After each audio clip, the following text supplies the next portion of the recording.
Hola, muy buenas tardes, compañeros. Mi nombre es Tania y soy estudiante de la licenciatura de Derecho. Estudio en la Universidad Aliatlatelolco. El proyecto que les voy a presentar a continuación es Funciones del Estado dentro del proceso jurídico.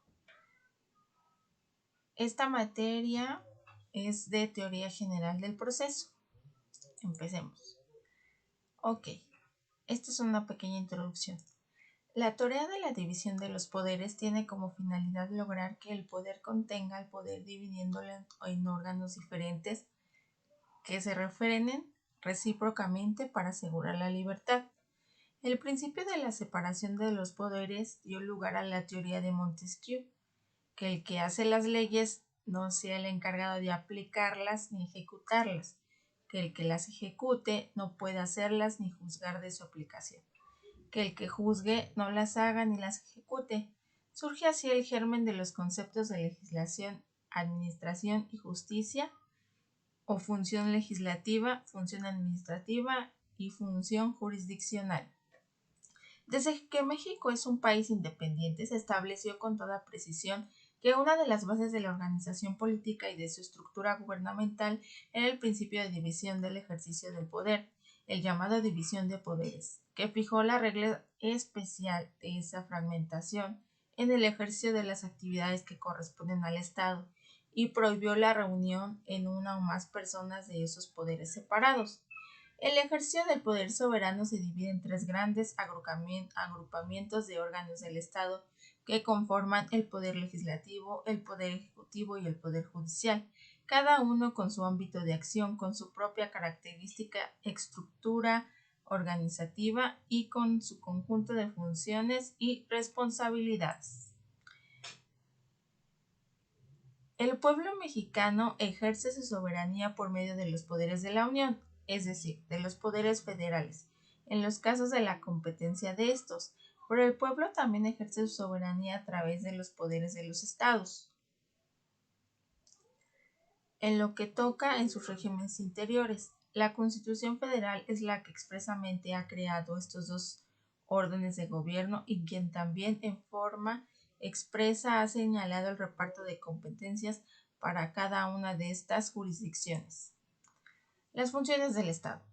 Por función se debe de entender la forma en que se ejercen las atribuciones, es decir, la manera en que el Estado participa en las materias que tienen autorizadas. En torno a esta actuación es que se mantiene vigente el concepto de división de poderes entendido como división de funciones. Otros términos los refiere como el cumplimiento de algo o de un deber. Las funciones son los medios de que el Estado se vale para ejercitar sus atribuciones encaminadas, estas al logro de sus fines. El poder estatal, que es uno solo, se estructura en órganos legislativo, ejecutivo y judicial. A cada uno de ellos se les asigna una función que, ya sea legislativa, administrativa y judicial, con modalidades y excepciones, de tal modo que las funciones de Estado con el sistema o medio que utiliza el poder público para cumplir con sus atribuciones o realizar sus cometidos destinados al logro de sus fines. Las funciones de Estado se realizan básicamente a través de actos de derecho público, emitidos por los órganos legislativo, ejecutivo y judicial. A estos órganos corresponde la función legislativa, administrativa y jurisdiccional, respectivamente. A esas tres funciones clásicas, algunos autores agregan la función constituyente, función gubernamental y función municipal. Íntimamente relacionado con el concepto de atribuciones del Estado encontramos el de las funciones del mismo. En la práctica se usan distintamente esos términos, pero ellos hacen referencia a nociones diferentes, por lo que es preciso darle su significado exacto. El concepto de atribuciones comprende el contenido de la actividad del Estado. Es lo que el Estado puede o debe hacer. El concepto de función se refiere a la forma de la actividad del Estado. Las funciones constituyen la forma del ejercicio de las atribuciones. Las funciones no se diversifican entre sí por el hecho de que cada una de ellas tenga contenido diferente, pues todas pueden servir para realizar una misma atribución. Y es así como se divide. Tenemos la división de poderes a nivel federal. primer lugar tenemos el Poder Legislativo Federal, que es el Congreso de la Unión. Se ha definido como el organismo bicameral en el que se deposita el Poder Legislativo Federal, o sea, la función del imperio del Estado. Mexicano consiste en crear normas jurídicas abstractas, generales e impresionales llamadas leyes en sentido material y formal.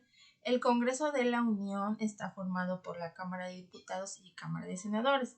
El poder legislativo pues se divide en el Congreso de la Unión, que a su vez está integrado por el Congreso de la Unión, que es la Cámara de Diputados y la Cámara de Senadores. A continuación, la Cámara de Diputados. La Cámara de Diputados es un órgano integrante del Congreso de la Unión dentro del sistema bicameral adoptado por nuestra Constitución y que tiene un origen popular directo como representante del pueblo mexicano. Esta Cámara está representada por diputados federales, los cuales son representantes del pueblo mexicano ante la Federación y duran a su cargo 3 años. Ahora vamos con la otra Cámara, que es la de Senadores. Es un órgano integrante del Congreso de la Unión que tiene un origen popular directo y como función primordial representarlo ante la Federación. Los senadores integran esta Cámara y son los representantes de cada uno de los estados de la Federación. Surgen por elección popular y duran a su cargo duran 6 años. Ahora vamos con el Poder Ejecutivo Federal. La doctrina lo define como el conjunto de órganos estatales en que éste se deposita a los que se confía la administración pública y se encabeza por el funcionario denominado presidente. El presidente, como representante del Poder Ejecutivo, es el encargado de la administración de la Federación y de establecer relaciones en el ámbito internacional para cumplir con su cometido. Se auxilia de las secretarías de Estado, dentro de las cuales están la Secretaría de Gobernación, la Secretaría de Educación Pública, la Secretaría de Hacienda y Crédito Público, la Secretaría de Desarrollo Social, la Secretaría de Defensa Nacional, entre otras. También constituye parte del Poder Ejecutivo Federal la Procuraduría General de la República. Ahora vamos con el Poder Judicial de la Federación. Se entiende en dos sentidos, uno orgánico y uno funcional. Conforme al orgánico denota la judicatura misma, es decir, al conjunto de tribunales federales estructurados jerárquicamente y dotados de distintas competencias.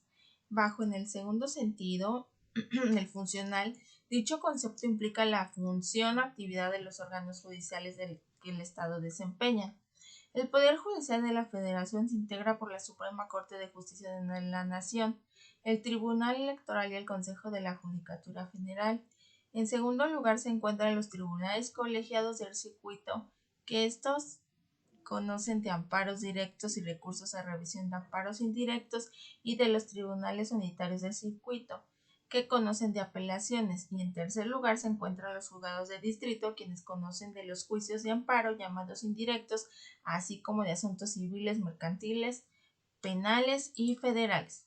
Bueno, como conclusión, cuando nos referimos al poder que poseen los órganos autónomos constitucionales, los órganos constituidos y los órganos con autonomía derivada de la Constitución, nos referimos al poder institucionalizado de forma pública, es decir, aquel que emana de una ley. Por lo tanto, este tipo de órganos están dotados de competencias para imponer a través de su actuar un efecto vinculante, ya sea un individuo a otras instituciones. Por lo tanto, cualquier institución cuyo origen sea normal está dotada de poder.